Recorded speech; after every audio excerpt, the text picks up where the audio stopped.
Now, we have been praying for the nation, and as at the last time I checked, the measurements of our prayers that were location and intervention from God has been achieved.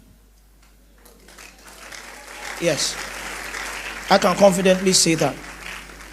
Now, most of our intercession right now for the nation is to achieve extra things. But look, hear this. The last time I came, I said to us that the throne of our presidency has been vacant.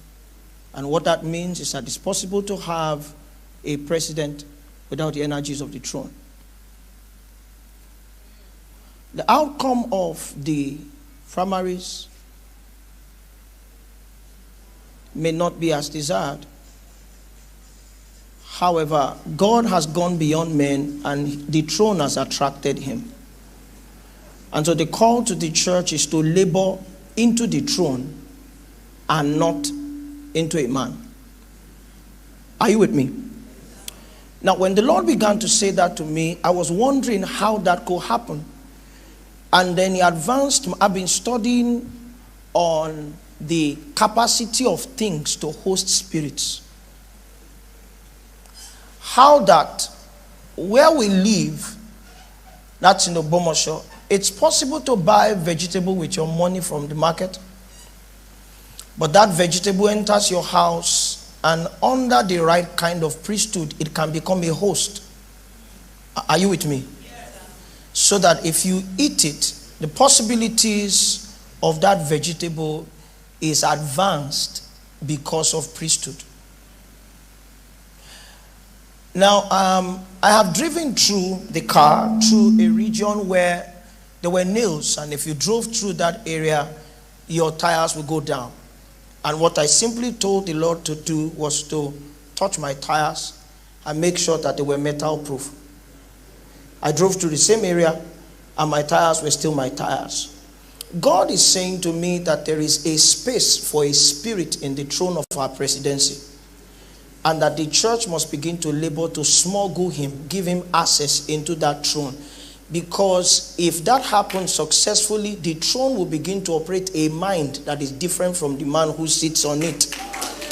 And God will begin to manipulate, use the mind of the throne to manipulate the man. That's the technology around Cyrus. So let's not be divided along the lines of men. The throne is superior to the man who sits on it. We have a promise, and God will keep his promise. Secondly, as a message of hope, this is what God told me to say. I didn't plan to share it because my job is to do hunger and thirst, and I'm going to do that. But the Lord also told me that we should be hopeful, because concerning 2023, hear these words. If God didn't send me, I won't say it. Next year will be the year of the David before the David. I'm going to explain. Next year, Nigeria will begin to know peace before she knows peace.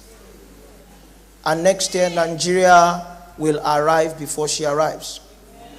It means that the one that we expect is not the one that will be president next year, but that person who comes in next year will have signs of the one that is to come. It means that the peace that we will experience in this new tenure, I don't know if it's a double one or a single one, will not be the peace that we want, but it will bring relief before the ultimate reign of peace.